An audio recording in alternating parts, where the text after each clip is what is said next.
Hello my dear friends, you're on the Military Summary channel and today we will discuss the situation in Ukraine on the 7th of August. There we have a lot of very interesting updates, so let's start. And first we're going to discuss the report of Ministry of Defense of Russian Federation. They gave us new numbers, and during the previous hours the Russians attacked our famous 72nd Mechanized Brigade. I must say that's the poor brigade. This brigade has very interesting destiny. Their way was very interesting, very tragic way. And as a result of that attack, this brigade lost around 130 soldiers and around 8 armored vehicles. Another famous brigade is 95th Air Assault Brigade, located on the north of Slaviansk. As a result of Russian attack, this brigade lost around 70 soldiers, around 4 armored vehicles, and around 3 artillery systems. So this is the most important updates about the attacks and so on. One more note about 72nd Mechanized Brigade. According to the Russian sources, you need to understand that it's about, according to their sources, that this entire east front line is collapsing. And the biggest problem of this collapsing is that Ukrainians don't have possibility to move more and more trained, it's a very important word, trained reserves. They just don't have them. They have, but they don't have possibility to get them, because there are just few ways to do this, using Barvenkovo, Slaviansk, or Krasnoarmeysk, this one, or Konstantinovka, Artyomovsk, Pokrovsk, Konstantinovka, Artyomovsk.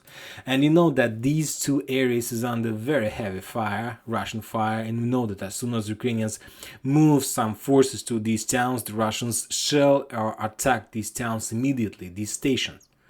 There were a lot of cases when the Russians destroyed, so that's why the Ukrainians don't have possibility to move forces here in centralized way. Of course, they can move like with small groups, 10, 50 soldiers, using few buses or something like this. But we understand, I suppose, if the Ukrainians are going to send some forces from Kharkiv, let's say 2,000 soldiers using the small buses, small groups, I suppose that just 500 will reach the destination. Another 1,500 will disappear. It's a war, we can understand this. So that's why the Ukrainians decided to mobilize the forces from the locals, forced mobilization, and now they're moving reinforcement to the 72nd Mechanized Brigade from the locals who don't know even how to fight. And of course, this will increase the chances of desertions, of retreating, and so on.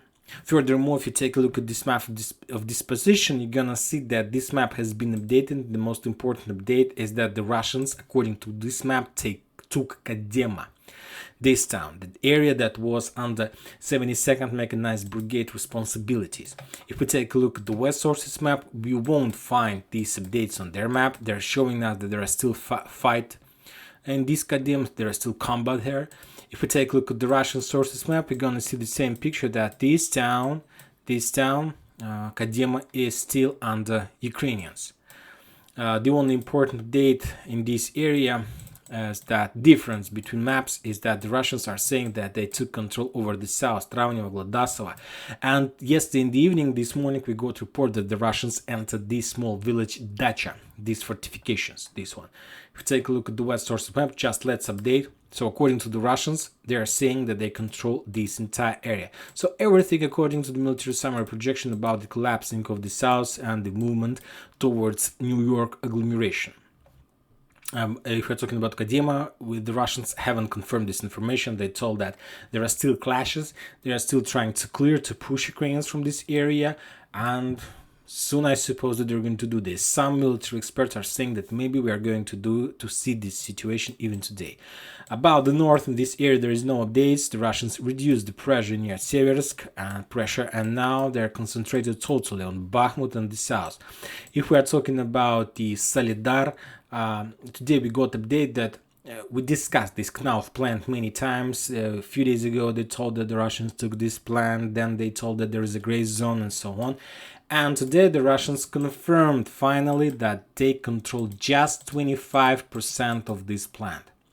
It's like not in the gray zone, not under Ukrainian control. The Russians control 25% of this industrial zone, and the rest of this territory is in the gray zone.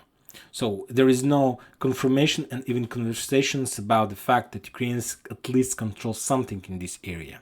So I suppose that some Russian experts are saying that maybe by the end of today, it's like the final day of this weekend, the Russians maybe are able to take this plant, and then they will be able to develop their offensive operation further towards the middle part, central part of town by the name of Solidar. For now, they're there. If we're talking about the east part of Artyomovsk, this area, there are still heavy clashes there. As we discussed, the Ukrainians blew up these bridges already to slow down the Russians. There was no information about the entire control, so on. The Russians fight. They're there. They control some area. They're doing some clearing operation. They're like fire positions and so on. But they're not controlling this territory for 100%. So this area is in the gray zone, and this area is still there. The biggest significant success, as you understand, the Russians have in the south. And now they're pushing towards Zaitsevo. For now, they need to crack this net from few sides, and I suppose that the next upcoming week is going to be the week of Zaitsevo battle. This town. This is the gates that opens the Russians' road to New York agglomeration. But for now, they're fighting in Zaitsevo. By the way, there are two Zaitsevo in this area. One Zaitsevo is located near Veselaya Dolina, and the Russians are pushing towards Zaitsevo from Vershina since like the previous 2 weeks or 3 weeks or something like this.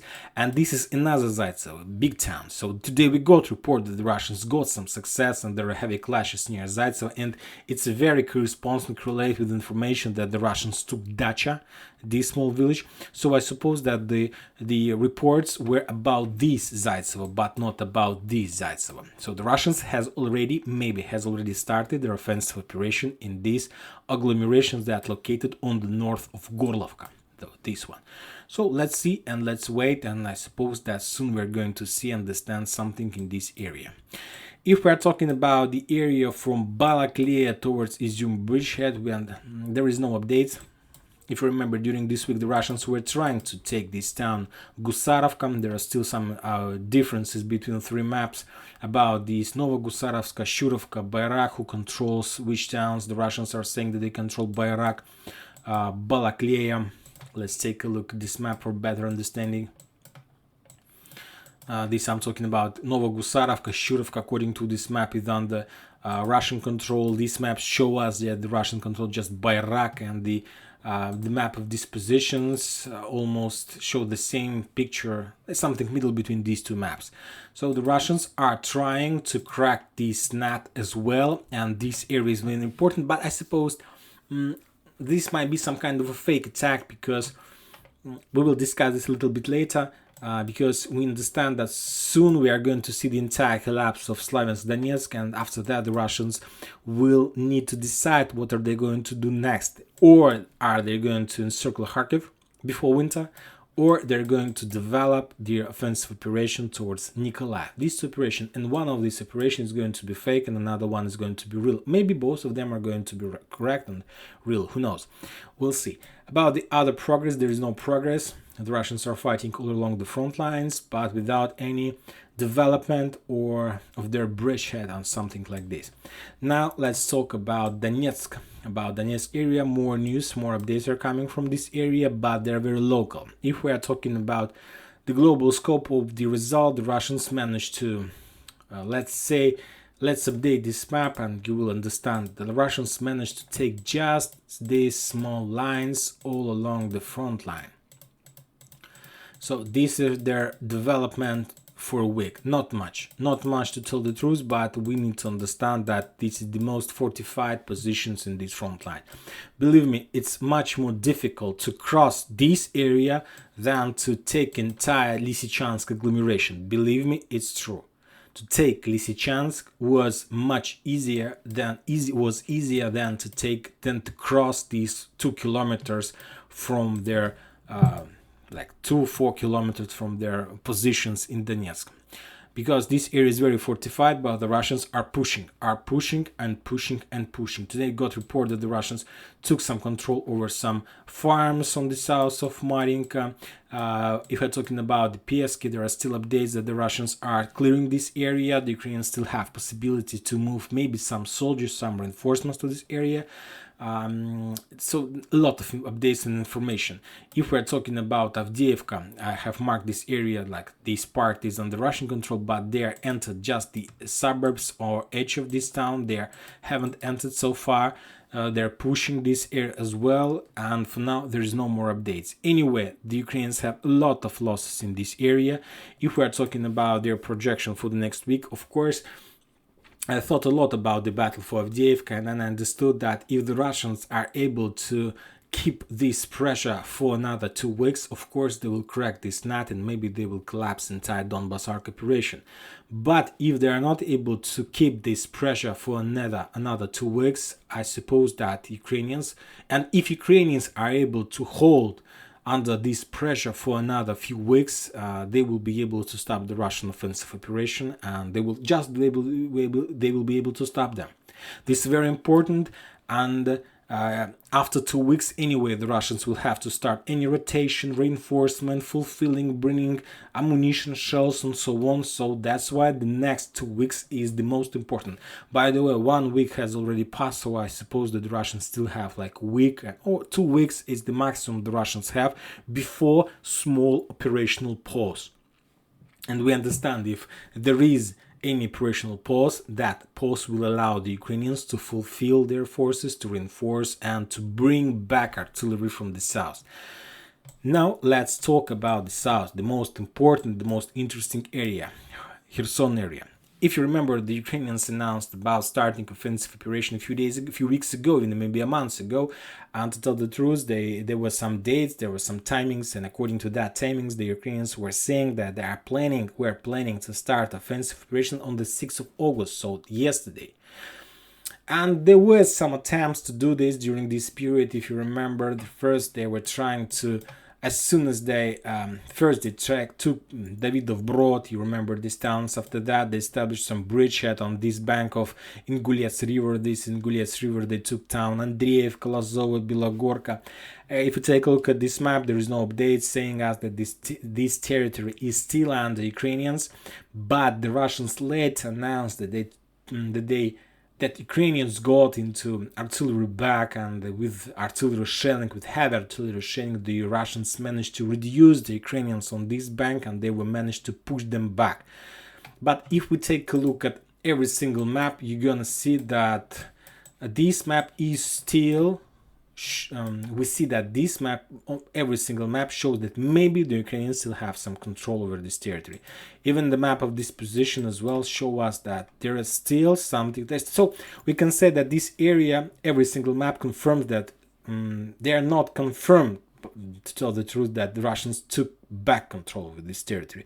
Maybe these towns is reduced to ruins and they're in the gray zone and there is no way to control. Nobody controls this area, maybe. But the most important thing, that because of the fact that Ukrainians announced about starting offensive operation, they brought HIMARS, they reinforced this 16th Motorized Brigade, this 63rd, they brought a lot of NLAW system, HIMARS system, the howitzers. If you remember, one of the reasons why the Ukrainians were defeated on the north of Donetsk, because of the fact that they brought a lot of artillery system from this area, thinking that those fortifications were enough to stop the Russians' progress. Maybe they're right, who knows? Because as you can see, as a result, the Russians cracked just something around 2 kilometers all along the Donetsk. That's a lot, of course, but what's next? We'll see.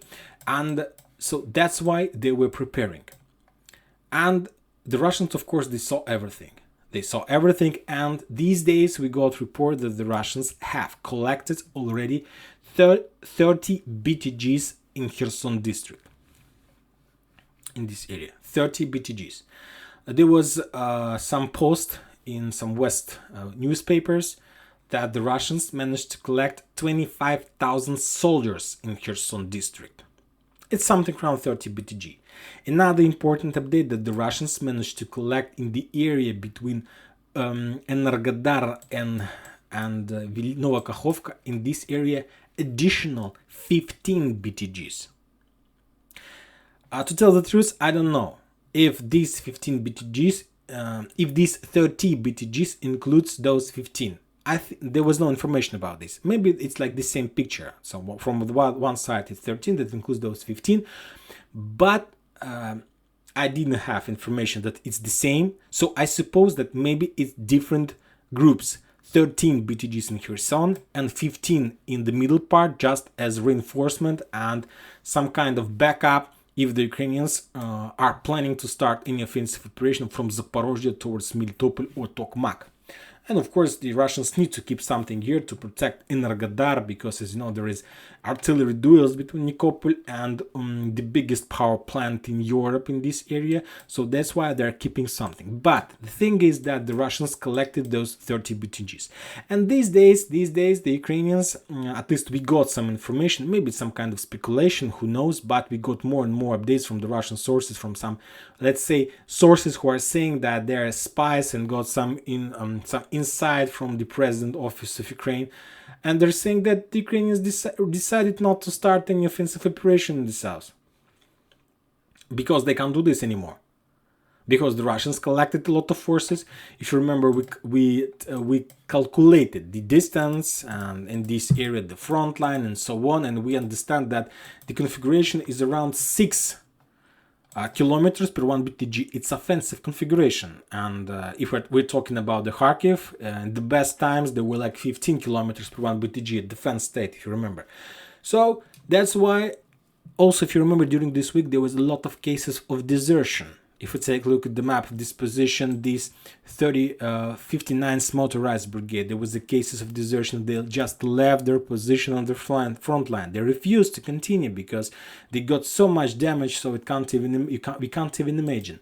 This 35th Marine Corps also left their position. This 16th and this 63rd is always under fire and rocket pressure. We got almost every day some reports about destroying of some headquarters and so on. So the Russians were reducing the Ukrainians on this area heavily. But it doesn't mean that they dealt them critical damage. There are some sources are saying that there are 200,000 soldiers there. And of course, these 200 lost less than like even 50%. They had losses. Maybe they lost one of the most powerful and well-trained forces, who knows. But anyway, there are still forces. But as I told you, according to the Ukrainian sources, they refused to start. But the thing is that if you're talking about the Ukrainians, in this situation when the Russians collected 30,000 soldiers in Kherson and 15,000 soldiers as a backup in this area near Melitopol, between Melitopol and Kherson, in this backup around 15,000 soldiers. In this case, you are no longer determined or decide, or are you planning to start or you are not planning to start. If the Russians have their 30 BTGs, it's something around 25,000 soldiers. It doesn't mean that if Ukraine is saying that we are not going to start any offensive operation, it doesn't mean that the Russians will send them back to Donetsk. It means that the Russians, if you are not planning to start, and if we have 25 to 30 BTG there, that means that we are going to start offensive operation. And the Russians started. They started their offensive operation in direction from Snigirivka towards Mykolaiv on this road, T-1508, this one. They started their offensive operation. They cracked, as far as I understand, during these days, the entire Ukrainian defense on this line. And we'll discuss this. And furthermore, there was important update, that the Ukrainians moved some reinforcements, some counter-offensive operation in the quantity up to few battalions, not brigade but battalions.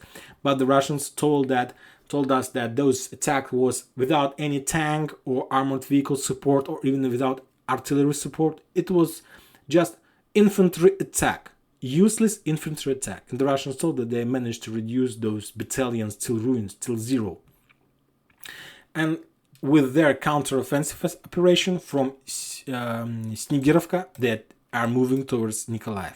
And as you can see, according to this map, this area is under responsibility of this 59th Motorized Brigade. And a few days ago, we got report, a day ago, 2 days, that they left their position because of heavy losses and because of their refusing to follow the Ukrainian orders of their commands. And the same situation with the 35th Marine Corps Brigade. They also left their position. So the area between Nikolaev and Kherson, this area where the Russians' offensive attack develops, was collapsed, we can say, because a lot of forces just refused to follow the orders. I haven't got a lot of reports from this area, but the thing that I have is that the Russians entered, or maybe not entered, but they developed successfully their offensive operation towards this town, Первомайsk, this one. That they took Partizanskaya, and now, or they're maybe in the suburbs of Первомайska, or maybe they're already there. So we can say that the Russians did something like this. Sorry, I can't make let's mark it at this. So the Russians are cracked this area, the zone of responsibility of 35th and 59th brigades, and they're right in front of Nikolaev, and the distance to Nikolaev is something around 25 kilometers. This report that we got today, this is the report that we got today. Maybe it's some kind of speculation, who knows, but this is the report. Furthermore, interesting report we got from Nikolaev. As you know, these days Nikolaev was blocked. Today we got a lot of reports from the locals, from civilians, saying that the Ukrainians, the military authorities, the special forces, they entered every single apartment. They checked every single mobile phone in this town. They checked everybody on every matter. And of course, the only thing they checked is their mobile phones, the Telegram channels, and so on. They were searching if this or that person joined this or that Telegram channel, if there is any conversation with the Russians or something like this. And today we got a report that a few dozens of people were arrested because something were found in their telephones, in their cell phones. So I don't know what's happening there, but another report that we got today that Nikolaev military authorities announced evacuation from this town of, let's say, social departments, like military social departments. So the city started evacuation, and this evacuation, this blockade of these towns correlates with this offensive operation. Because if there were no offensive operation, there would be no evacuation. So, but as we can see, the Russians are pushing, are pressing. Furthermore, Nikolaev is under very heavy shelling. Every day we got more and more reports that the Russians are shelling this town. So maybe the Russians started doing something in this area. But Russian military reports, experts are saying, they're noting that there is very interesting thing that happens in the north of Ukraine. In the area, let's say, between Chernigov, Sumy, Kharkiv, in this area. A lot of very interesting things.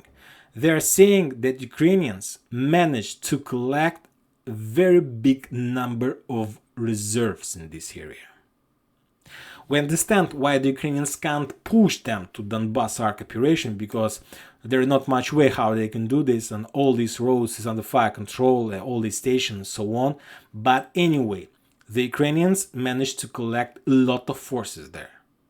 And some Russian sources are saying maybe because of that fact that the counter-offensive operation in the south has been collapsed, that Donetsk defense line has been collapsed, that there is a fighting in Bakhmut, and the south of Bakhmut has been collapsed, that the Ukrainians can't do anything with Izium bridgehead, that the Ukrainians can't do anything in Kharkiv, and they're just losing their step by step their towns, and they're going back towards Kharkiv, and the Russians are taking back the towns that they lost during the previous Ukrainian counteroffensive operation. Maybe the Ukrainians are planning even to start some offensive operation on the south of Ukraine, and maybe they will try to cross the border and to start offensive operation on the territory of Russian Federation.